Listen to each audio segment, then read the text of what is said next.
I also go beyond your lands, America.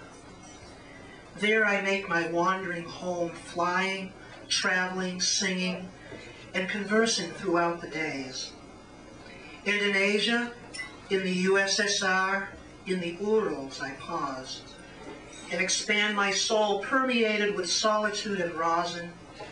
I love whatever man has created in space by blow of struggle and love. My house in the Urals is still surrounded by the ancient night of pines and silence like a tall beehive. Here, wheat and steel were born from the hand of man, from his breast, and singing of hammers enlivens the aged woods like a blue phenomenon. From here, I look across wide regions of man, a geography of children and women, of factories, love and songs, of schools which gleam like violets in the forest, where the wild fox lived until yesterday. From this point, my hand, as if across a map, traces the green of meadows, the smoke of 1,000 workshops, the smell of textiles, the marvel of harnessed energy. In the afternoons, I return along new, freshly laid roads and enter kitchens where cabbage is boiling and from where a new spring will flow for the world. Here, too, the young men returned, but many millions were left behind, swollen, hanging from gallows, burned in special ovens, destroyed so that nothing remains but their names in the memory. Their villages, too, were murdered. The Soviet earth was murdered. Millions of glass bits and bones were mingled. Cattle in factories, even spring disappeared, swallowed up by the war. Even so, the young men returned, and love for the country they had built was merged in them with so much blood that they speak my land with their veins. Soviet Union they sing with their blood. The voice of the invaders from Berlin still echoed loudly when they returned to help the cities, animals in spring in their rebirth. Walt Whitman, lift up your grassy beard. Look with me from this wood, from these fragrant heights. What do you see, Walt Whitman? I see, my young brother tells me, how factories are working in that city, remembered by the dead in pure resplendent Stalingrad. I see how from the embattled plains, from the suffering and the flames, in the humid morning there is born a tractor which clanks toward the fields. Give me your voice and the strength of your buried breast, Walt Whitman, and the solemn roots that are your face, so as to sing of these reconstructions. Together we will pay homage to what arises from all the grief, to what surges up from the deep silence, from the somber victory. Stalingrad, your steel voice emerges. Floor by floor, hope is rebuilt, like a collective house. And again, a deep vibration is on march, teaching, singing, building. Stalingrad emerges from blood, like an orchestra of water, stone and iron. And bread is reborn in the bakeries, spring in the schools. The wind climbs, new scaffoldings, new trees, while the stern old Volga throbs quietly. These books in fresh shelves of pine and cedar reunite above the graves of dead hangmen. These theaters built among ruins cover martyrdom and resistance. Books clear as monuments, one book over every hero, over every millimeter of death, over every petal of this immutable glory. Soviet Union, if we could gather up all the blood spilled in your struggles, all you gave as a mother to the world, so that freedom dying might live, we would have a new ocean larger than any other, deeper than any other, vibrant as all rivers, active as the fire of Araucanian volcanoes.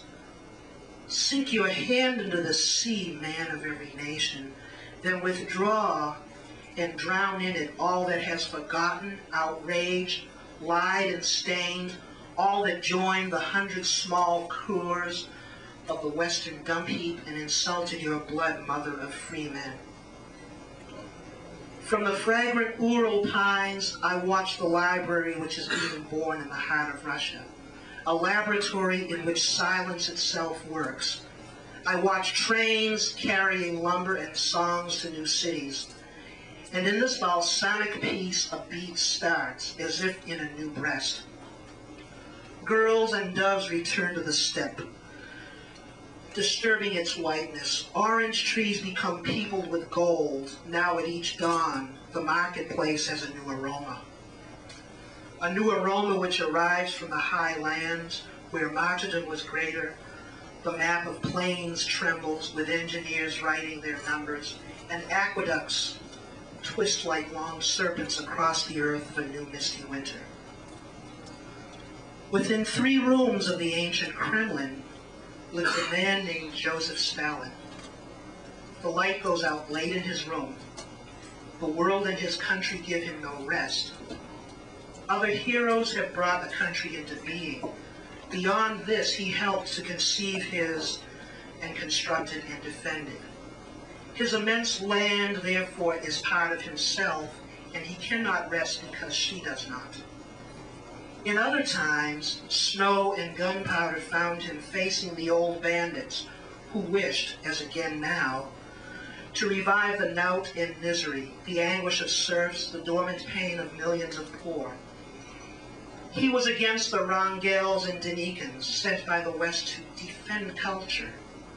They were stripped of their hides there, those defenders of the hangman. And throughout the wide lands of the USSR, Stalin worked day and night.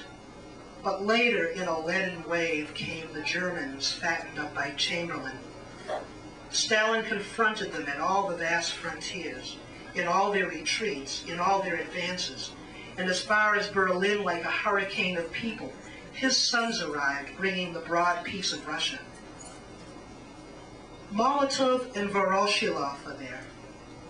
I see them with the others, the high generals, the indomitable ones, firm as snow-covered oak groves. None of them has palaces. None of them has regiments of slaves. None of them was made wealthy by the war, by selling blood. None of them, like a peacock, travels to Rio de Janeiro or Bogota to command petty satraps, blood-stained torturers. None of them has 200 suits. None of them owns shares in armament factories. And all of them own shares in the joy and construction of that immense country where dawn resounds arising from the night of dead. They said, comrade to the world. They made the carpenter king. No camel shall pass through this needle's eye. They cleansed the villages, divided the land, elevated the serf, eliminated the beggar, annihilated the cruel, brought light into the deep night.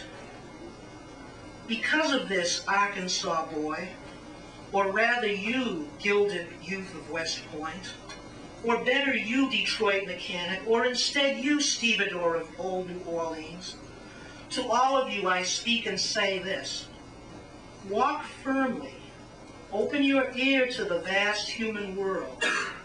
It is not the elegant gentlemen of the State Department, nor the ferocious steel barons who are speaking to you, but a poet from the extreme south of America, son of a railroad worker from Patagonia, American as the Andean air, today a fugitive from a country wherein prison, torture, and anguish rule, while copper and oil gradually transform into gold for the foreign lords. You are not the idol who carries gold in one hand and in his other the bomb. You are what I am, what I was, what we must protect, the fraternal subsoil of pure America, the simple men of streets and roadways. My brother Juan sells shoes just like your brother John. My sister Juana peels potatoes just like your cousin Jane. And my blood is of miners and sailors like your blood, Peter. You and I will open doors so that the Ural air will blow through the curtains of ink. You and I will tell the infuriated, my dear fellow, just this far and no further. For beyond, the land belongs to us, and no whistle of machine gun will be heard there, but a song, another song, and another.